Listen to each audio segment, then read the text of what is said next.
What happens when a royal guest expects respect and a talk show host only wants ratings?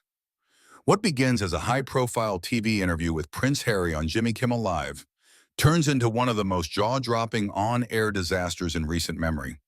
With tensions flaring and boundaries crossed, witness how a televised conversation spiraled into public humiliation, network panic, and a prince being shown the door. Before we dive in, don't forget to like, subscribe, and let us know in the comments. Do talk shows still respect their guests? Or is everything now just a game for views? Prince Harry's team had approached the Jimmy Kimmel Live producers weeks in advance. The goal? A dignified segment focused on his ongoing charity work with veterans and mental health awareness. Kimmel's team jumped at the opportunity. After all, Harry was no ordinary guest. He was global royalty. From the start, the planning appeared promising. Talking points were exchanged. Boundaries were agreed upon. No questions about the royal family. No gossip, no Sussex drama. Kimmel himself, in early meetings, promised his trademark wit but said, "We're not trying to ambush a prince."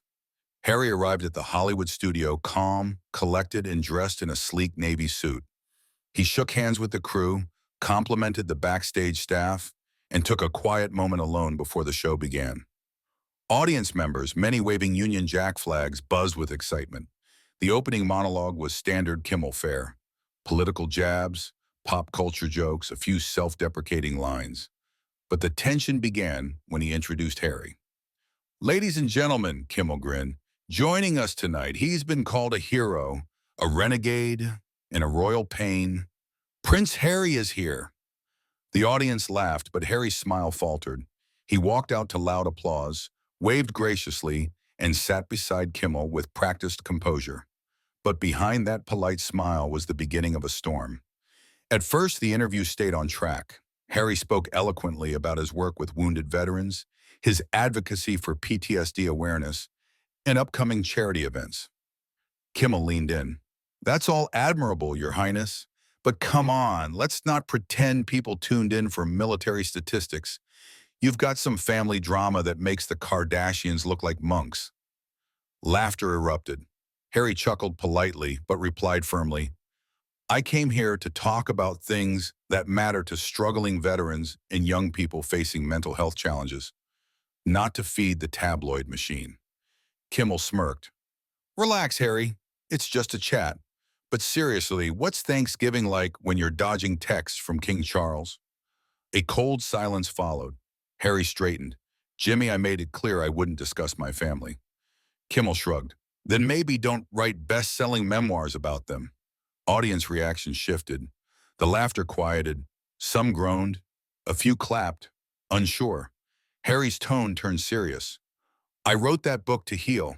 I agreed to this interview in good faith, with boundaries your team accepted. But clearly, that meant nothing." Kimmel shrugged again. "Hey man, you can't open the royal can of worms and then act surprised when we ask what's inside." The audience began to stir. This was no longer fun. This was uncomfortable. Kimmel laughed awkwardly. "Oh, come on. Don't be so sensitive. You've got Netflix deals, podcast empires, royal blood. Surely you can handle a joke." Harry replied, "This isn't about jokes. It's about respect." Jimmy leaned back, face hardening. "You're on American TV, Harry. We do things differently here." "Apparently," Harry said, standing up. Gasps rippled through the crowd. The production crew visibly panicked. A boom mic jerked slightly in the background. Jimmy stood too, raising his voice. "Are you seriously walking out?" Harry turned. "I was invited here as a guest, not a spectacle. You crossed a line." Jimmy snapped, "You can't waltz onto my stage, drop some royal attitude, and storm off when you don't like the questions." Security began moving subtly. Producers signaled off stage. Then it happened. Jimmy, trying to save face, said into the mic, "Well, folks, looks like the prince needs his royal pacifier." The insult hit like a slap. Harry froze. Then facing the camera, he said, "To anyone watching who struggled with trauma, depression, or losing a sense of home, you are not alone. Don't let anyone turn your pain into their punchline." He added, "I've sat through hostile interviews before, but this one takes the crown. There's a difference between satire and spite, And tonight we all saw which one this was. He placed his microphone on the table gently and stepped off the stage as the room grew heavy with tension. Half the audience erupted in applause. Others sat in stunned silence. As he left the stage, someone from the crew whispered, "That clip's going to be everywhere." Producers quickly cut to commercial. The segment never aired in full, but within hours, clips recorded by audience members exploded online. Hashtags like #PrinceOut, #KimmelDisgrace, #RoyalRespect, and #HarryWalksTall were trending globally. Twitter, Instagram, and YouTube lit up with reactions. This was painful to watch. Jimmy crossed a serious line. Harry stayed calm and principled. Kimmel looked desperate. I tuned in for mental health awareness and got late-night bullying instead. The Kimmel Live team issued a vague statement. Due to unforeseen circumstances, Prince Harry's segment was shortened. We respect our guests and their stories. But it wasn't enough. The backlash was loud and swift. Prominent mental health advocates criticized the interview, calling it a missed opportunity to bring attention to real issues. The next day, Harry's Archewell Foundation released a short message. When spaces meant for conversation become platforms for exploitation, we choose to leave them. Mental health advocacy requires dignity, not mockery. Late-night competitors subtly weighed in. On The Daily Show, a monologue quipped, "At least we know which Harry has more class." Spoiler, not the host. The New York Times published an op-ed titled, "When Walking Off Means Standing Taller," praising Harry's composure and criticizing the growing sensationalism in late-night television. Kimmel attempted to backtrack. On the following night's show, he opened with an apology. "We might have gone too far. I respect Prince Harry, and I'm sorry if it felt like a setup.